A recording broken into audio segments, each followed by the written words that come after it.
മാതാപിതാക്കളുള്ള കുടുംബം, നമ്മുടെ വീട്ടിൽ മാതാപിതാക്കളുടെ ജീവിതത്തിൽ നമ്മൾ കൈയെടുത്തുമ്പോ മക്കൾ ആലോചിക്കേണ്ട, ഇന്നത്തെ ചെറുപ്പക്കാർ ആലോചിക്കേണ്ട ഏറ്റവും പ്രധാനപ്പെട്ട ഒരു വിഷയമാണ് അള്ളാഹുവിനോടും അവന്റെ റസൂലിനോടും സ്നേഹം കഴിച്ചാൽ പിന്നെ സ്നേഹിക്കേണ്ടത് ആരെയാണ്? നമ്മുടെ മാതാപിതാക്കളെയാണ്. അതുകൊണ്ടാണല്ലോ അള്ളാഹുവിന്റെ പരിശുദ്ധ ഖുർആൻ നമ്മോട് വിളിച്ചു പറയുന്നത്, അനിഷ്കുർലി വലിവാലിദൈക, നിങ്ങൾ എനിക്ക് ശുക്ർ ചെയ്യണേ, പിന്നെ നിങ്ങൾ നിങ്ങളുടെ ഉപ്പമാരോടും ഉമ്മമാരോടും ശുക്ർ ചെയ്യണേ, നന്ദി ചെയ്യണേ എന്ന് അള്ളാഹുവിന്റെ ഖുർആനിൽ അള്ളാഹു സൂചിപ്പിക്കുകയാണ്. ഒന്ന് ആലോചിച്ച് നോക്കണേ. ഞാൻ അവസാനിപ്പിക്കുകയാണ്. ഈ സദസ്സിൽ ആരെങ്കിലും തന്റെ ഉമ്മയോടോ തന്റെ ബാപ്പയോടോ തെറ്റി നിൽക്കുന്ന ഒരു ദുരവസ്ഥ നമ്മുടെ സമൂഹത്തിൽ സദസ്സിലുണ്ടെങ്കിൽ എത്രയും പെട്ടെന്ന് ഈ പരിപാടി അവസാനിക്കുന്നതിന് മുമ്പ് പുറത്തു പോയിട്ട് നിങ്ങൾ ആലോചിക്കണേ, ആ ഉമ്മയെ വിളിച്ചിട്ട് ആ ഉപ്പയെ വിളിച്ചിട്ട് പൊരുത്തപ്പെടിക്കാതെ നിങ്ങൾ ഇന്ന് കിടന്നുറങ്ങരുതേ. കാരണം അത്ര വലിയ സീരിയസ് ഉള്ള ഒരു പ്രശ്നമാണ്. ഉമ്മയെ വേദനിപ്പിച്ചാൽ, ഉമ്മയുടെ മനസ്സിൽ എന്തെങ്കിലും ഒരു പ്രയാസം നിങ്ങളുടെ ജീവിതത്തിൽ വാക്കുകൊണ്ട് നോക്കുകൊണ്ട് എന്തെങ്കിലും പ്രവർത്തനങ്ങൾ സംഭവിച്ചിട്ടുണ്ടെങ്കിൽ അത് പൊരുത്തപ്പെടിക്കാതെ ഒരു നിമിഷവും നിങ്ങൾ കഴിച്ചുകൂട്ടണ്ടേ.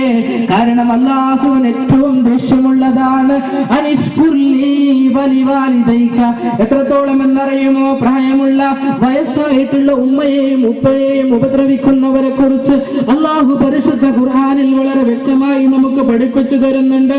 പ്രായം ചെന്ന മാതാപിതാക്കളോട് وَقَضَى رَبُّكَ أَلَّا تَعْبُدُوا إِلَّا إِيَّاهُ وَبِالْوَالِدَيْنِ إِحْسَانًا إِمَّا يَبْلُغَنَّ عِندَكَ الْكِبَرَ أَحَدُهُمَا أَوْ كِلَاهُمَا فَلَا تَقُل لَّهُمَا أُفٍّ وَلَا تَنْهَرْهُمَا وَقُل لَّهُمَا قَوْلًا كَرِيمًا واخفض لهما جناح الذل من الرحمة. റഹ്മത്തിന്റെ കാരുണ്യത്തിന്റെ ചിറക് നീ അവർക്ക് വിടർത്തി കൊടുക്കണേ എന്ന് അല്ലാഹു പറയുകയാണ്. ചെയ്യുന്ന വാക്ക് പോലും ഉപ്പയോട് നീ പറയരുതേ, ഉമ്മയോട് നീ പറയരുതേ എന്ന് മുത്തുനബി സല്ലല്ലാഹു അലൈഹി വസല്ലം നമ്മളെ പഠിപ്പിക്കുകയാണ്. ഇന്ന് ഗൾഫിലേക്ക് പോകുമ്പോ കഴിഞ്ഞ ദിവസം അല്ലെങ്കിൽ കഴിഞ്ഞ വർഷം കല്യാണം കഴിച്ച് കൊണ്ടുവന്ന നിന്റെ പെണ്ണുണ്ടല്ലോ, ആ പെണ്ണിനെ അവസാനമായി ഗൾഫിലേക്ക് പോകുന്ന സമയത്ത് മുത്തം നൽകാൻ വേണ്ടി മണിയറയിലേക്ക് കയറി പോകാറുണ്ടല്ലോ ഇന്നത്തെ ചെറുപ്പക്കാരെ. എന്നാൽ ആലോചിക്കണേ, വീട്ടിന്റെ അകത്തളങ്ങളിൽ എവിടെയോ തന്റെ പൊന്നുമോന്റെ വിരഹവേദനയിൽ മനസ്സുണ്ട് തേങ്ങിക്കരയുന്ന പൊന്നുമ്മയുടെ രോദനം കേൾക്കാൻ ആ പൊന്നുമ്മയുടെ കൈ പിടിച്ച് നെറ്റിയിൽ മുത്തം കൊടുത്തുകൊണ്ട് പകരം വെക്കാനില്ലാത്ത ഉമ്മയുടെ സ്നേഹത്തിന് മുമ്പിൽ നിഷ്കളങ്കമായി നിൽക്കാൻ നിനക്ക് കഴിഞ്ഞിട്ടുണ്ടോ? ആലോചിക്കണേ പൊന്നുമോനെ, ആലോചിക്കണേ സഹോദര.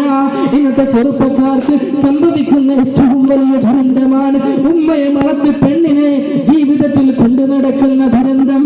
ഇവിടെയാണ് ഒരിക്കൽ മുത്തുനബി സല്ലല്ലാഹു അലൈഹി വസല്ലമ തങ്ങളുടെ അടുക്കൽ വന്ന ഒരു സഹാബി.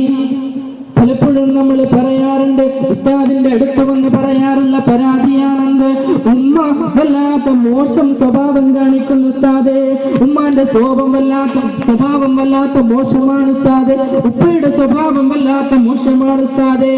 എന്നാൽ നിങ്ങൾ ആലോചിക്കണേ, അങ്ങനെ ഒരു പരാതി ഇസ്ലാമിന്റെ കാഴ്ചപ്പാടിലില്ല.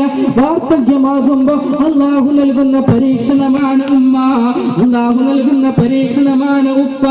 സഹിച്ചു ജീവിക്കുകയല്ലാതെ ഒരു പരാതിയും തന്റെ ഉമ്മയെ കുറിച്ച് പറയണ്ട, ഒരു പരാതിയും തന്റെ ബാപ്പയെ കുറിച്ച് പറയണ്ട. ഉമ്മ ബാപ്പയെ കുറിച്ചുള്ള പരാതി, മക്കളുടെ പരാതി, അത് അല്ലാഹുവിന്റെ കോടതിയിൽ അത് കേൾക്കുകയില്ല എന്ന് മാത്രമല്ല മുത്തുനബി പഠിപ്പിക്കുകയാണ്. ഒരു സഹാബി മുത്തുനബിയുടെ അടുക്കിലേക്ക് വന്നുകൊണ്ട് അല്ലാഹുവിന്റെ റസൂലിനോട് പറഞ്ഞു, ഇന്നലി വാലിദത്തുൻ ഉംഫിഖു ഇലൈഹാ, എനിക്കൊരു ഉമ്മയുണ്ട് നബിയേ, എനിക്കൊരു ഉമ്മയുണ്ട് നബിയേ, ഉംഫിഖു ഇലൈഹാ, ഞാൻ ചെലവ് കൊടുക്കുന്നുണ്ട് നബിയേ, എല്ലാവിധ സൗകര്യങ്ങളും ഞാൻ ചെയ്തു കൊടുക്കുന്നുണ്ട് നബിയേ.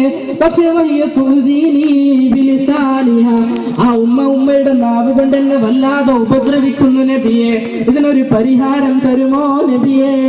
ഫകൈഫ അസ്നഉ യാ റസൂലല്ലാഹ്, അല്ലാഹുവിന്റെ റസൂൽ എന്താണ് ചെയ്യേണ്ടത്?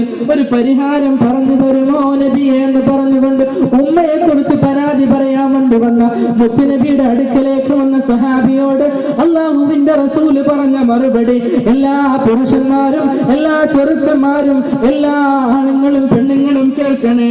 മുത്തുനബി പറഞ്ഞു ഉമ്മയുടെയും ബാപ്പയുടെയും ഹക്കിനെ നീ വീട്ടിക്കൊടുക്കണേ. നിനക്കൊരു ഉമ്മയുണ്ട്, ആ ഉമ്മ നിന്നെ ചീത്ത വിളിക്കുന്നു എന്നാണല്ലോ നിന്റെ പരാതി. എന്നാൽ ആ ഉമ്മയുടെ ഹക്ക് നീ വീട്ടിക്കൊടുക്കണേ. നിന്റെ ശരീരത്തിലെ ഒരു മാംസ കഷ്ണം അത് മുറിച്ചെടുക്കുകയാണെങ്കിൽ പോലും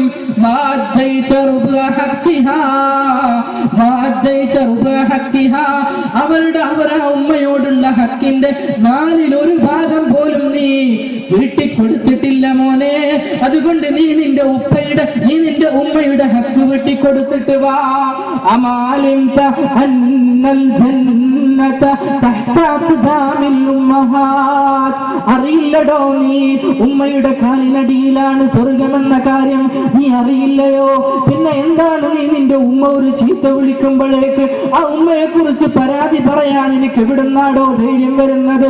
തന്നെ 9 മാസത്തോളം ഗർഭം ചുമന്ന് കുഞ്ഞിന്റെ കാല് വളരുന്നുണ്ടോ കൈ വളരുന്നുണ്ടോ എന്ന് നോക്കിയിട്ട് വളർത്തിക്കൊണ്ടുവന്ന പൊന്നുമോൻ കുറച്ച് വലുതാകുമ്പോഴേക്ക് ഒരു ചീത്ത വിളിക്കുമ്പോഴേക്ക് ഉമ്മയെ ബാപ്പയെ കുറിച്ച് പുറത്താക്കുന്ന പഴയ അവശിഷ്ടം പോലെ വീട്ടിലെ പഴയ ഉപകരണങ്ങളുടെ ഒഴിവാക്കുന്ന കൂട്ടത്തിൽ തന്റെ പഴയ ബാപ്പയെയും ഉമ്മയെയും പുറത്തേക്ക് വലിച്ചെറിയുന്ന കാഴ്ചകൾ, നമ്പരപ്പെടുത്തുന്ന കാഴ്ചകൾ ഇന്ന് കണ്ടുകൊണ്ടിരിക്കുകയാ.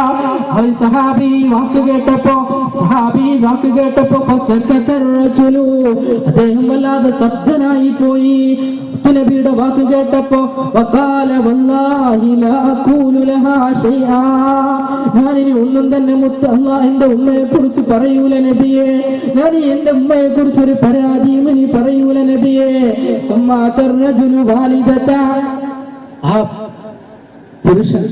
ആ സഹാബി നേരെ ഉമ്മയുടെ അടുത്ത് കൂടിച്ചെന്നു. എന്നിട്ട് ആ ഉമ്മയുടെ കാൽക്കൽ വീണിട്ട് ആ ഉമ്മയുടെ കാല് മുത്തം നൽകിയിട്ട് പറഞ്ഞു,